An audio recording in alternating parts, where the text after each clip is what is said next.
la Corporación de Seguros de Depósitos en los Estados Unidos. Y antes de nada, vamos ya con la siguiente entrevista para hacer un análisis hoy del movimiento que estamos viendo en Wall Street, del movimiento en los bancos, en PacWest.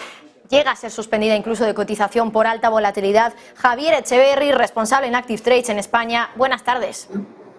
Buenas tardes, Marta. ¿Qué tal? ¿Cómo estás? Bueno, pues desde luego con los nervios a flor de piel, ¿no? PacWest de nuevo en el punto de mira, inflación mayorista además en el día de hoy, Wall Street bajando, a excepción eso sí del Nasdaq, no sé cuánto aguantará, vuelve el pánico bancario. ¿Qué te parece esta sesión en Wall Street, Javier? Bueno, ayer tuvimos el movimiento contrario y hoy vemos la recuperación. Estamos viendo en pantalla justamente ese día de ayer en el que vimos un ascenso poco justificado. Justamente comentábamos que podía existir la posibilidad de empezar a ver esos problemas de liquidez dentro del mercado y que, bueno, los bancos estaban como en principio un poco a la espera de ver qué es lo que sucede. Vimos ayer ese movimiento del 1,4% y hoy pues es el movimiento justamente opuesto. Como ves, se cumple bastante bien el escenario que tenemos previsto dentro de Active Trades de este movimiento y por tanto, bueno, pues lo que nos queda es seguir un poco la situación actual y ver un poco qué es lo que pasa con esta cotización suspendida que tú nos acabas de contar y que hay que estar un poco pendiente de cómo se transfiere eso al resto de mercados europeos, ver si finalmente esa calma tensa que tenemos todos los inversores y estamos pendientes de ver qué es lo que pasa en mercados, si finalmente empieza a calar o no. Yo creo que todavía falta algún movimiento un poco más profundo y que por tanto debemos mantener la calma.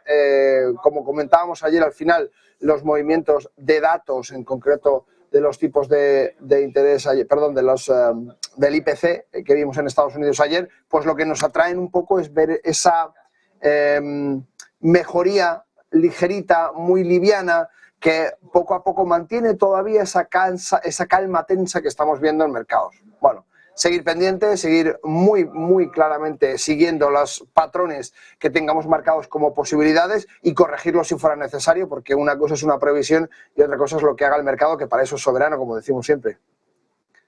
Bueno, lo que también es importante en la jornada de hoy, Javier, es el dato de inflación mayorista. Comentabas el dato de IPC de ayer, el de IPP hoy también ha mejorado, hasta el 2,3, son 4 décimas desde el 2,7 del mes anterior. ¿Qué te parece este dato? Porque muchos ya saben, dicen que bueno, pues es un dato adelantado, ¿no?, de luego lo que puede ser el IPC, porque al final es la inflación a la que se enfrentan las empresas, que son las que luego lo trasladan a los consumidores. Sí, es verdad que se considera a menudo como un dato adelantado. Yo no las tengo tanto conmigo en ese sentido, en tanto en cuanto es un dato un poco desvirtuado. Por eso ayer veíamos un poco, digamos, la inflación a pie de calle, que es lo que nos suben los alimentos, y veíamos cómo todos esos alimentos nos habían ido subiendo cada vez más. Tengo por aquí el gráfico justamente, que os lo puedo mostrar, y podíamos ver, fijaos, voy a quitar el bono a 10 para que no se confunda, y veíamos un poco esa inflación real, ¿no?, la que llega a pie de calle. En este caso estamos viendo España, pero podemos ver igualmente Francia desde enero 21, 22, 23 y vemos cómo se está trasladando. Que empieza a haber una pequeña corrección, si nos fijamos, tanto en España como en Francia, como en el caso de Alemania, podemos ver también esa recuperación, un poco ese recorte de la inflación, y poco a poco vamos viendo un poco por todas partes esta situación en la que, bueno, parece que las cosas van mejorando. No obstante, estamos enfrentados ante una situación geopolítica cada vez más complicada. Tenemos, esta semana hemos visto el discurso de Putin el día de la victoria, que desde luego es helador, utilizando esas palabras de que está en guerra contra Occidente. La primera vez que nombra la palabra guerra lo hace para referirse a Occidente, y eso eleva aún más la tensión geopolítica que existe.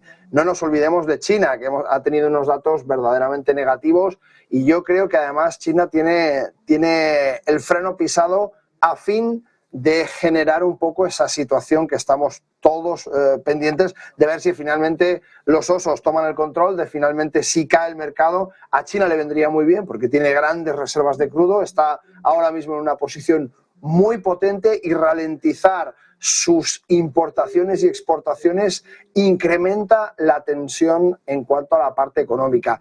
No así estamos viendo todavía estos mercados que se mantienen en esa zona, si miramos el S&P como índice de referencia, en los 4.168 puntos que comentábamos ayer, una y otra vez golpea esta zona el S&P y no consigue sobrepasarla. Creo que todavía tendremos que ver algún movimiento un poco más amplio al alza o a la baja para que se acabe de definir el movimiento del mercado y que, como muy bien dices, estos datos que se toman como adelantados podrían todavía dar alguna sorpresa más importante. Uy, parece que estamos teniendo algún problemilla con la conexión, Javier, pero creo que ahora te veo bien. Y por último quería preguntarte por lo de PacWest, ¿no? Lo hemos comentado al principio un poco brevemente, pero quería preguntarte, después de este desplome, otro más en prácticamente 2 semanas tumultuosas también para este banco, para PacWest, ¿crees que de nuevo el pánico bancario ha vuelto o es que no se ha ido realmente? Lo avisábamos ayer, Marta, es que estamos a las puertas de una crisis de liquidez bancaria y no es una crisis de liquidez bancaria porque los bancos no tengan liquidez, sino porque las subidas de tipos de interés están dando ese resultado. Son subidas muy rápidas, son subidas muy potentes y lógicamente se descorrelacionan con los productos de medio y largo plazo. Y esto hace que el inversor de una manera natural, si me apuras, busque productos que tengan mayor rentabilidad. Eso sumado al miedo de haber visto lo que sucede con esas subidas de tipos de interés y las pérdidas que esos tipos de interés están generando en productos a medio y largo plazo dentro de los bancos, está generando esa tormenta perfecta. Ayer lo decíamos y hoy vemos esta parada de liquidez de nuevo, otro banco más.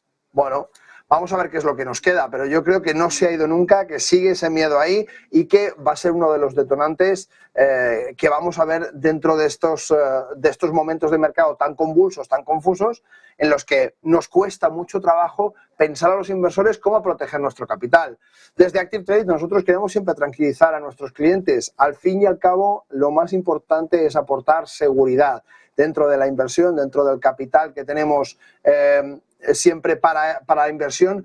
Hay en Active Trades un seguro de hasta 1 millón de euros por cliente. Ya veis que, por ejemplo, la Reserva Federal cubre hasta $250.000 en depósitos. Bueno, nosotros hemos querido ir mucho más allá, no de ahora, sino desde 2013. Es una política interna de Active Trades que, hasta donde yo sé, no tiene ningún broker más. Bueno, al final, esto os lo cuento única y exclusivamente no por promoción, sino para que entendáis que lo más importante es tener seguro donde tenemos el capital y actuar con cabeza y no salir corriendo o descapitalizar nuestras cuentas bancarias porque vamos a tener un problema y ahora la banca no es segura.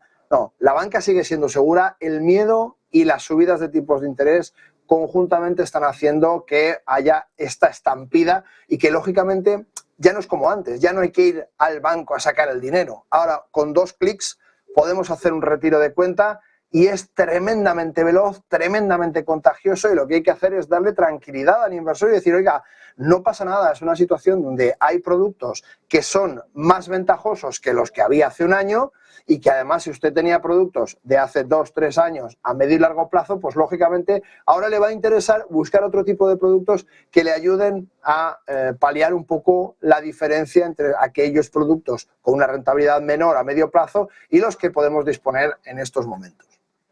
Javier, por cierto, también hoy resultados que se están cotizando en Disney. Cae con fuerza en el día de hoy, es de lo peor del S&P 500. Ha registrado una caída sorpresa además de suscriptores.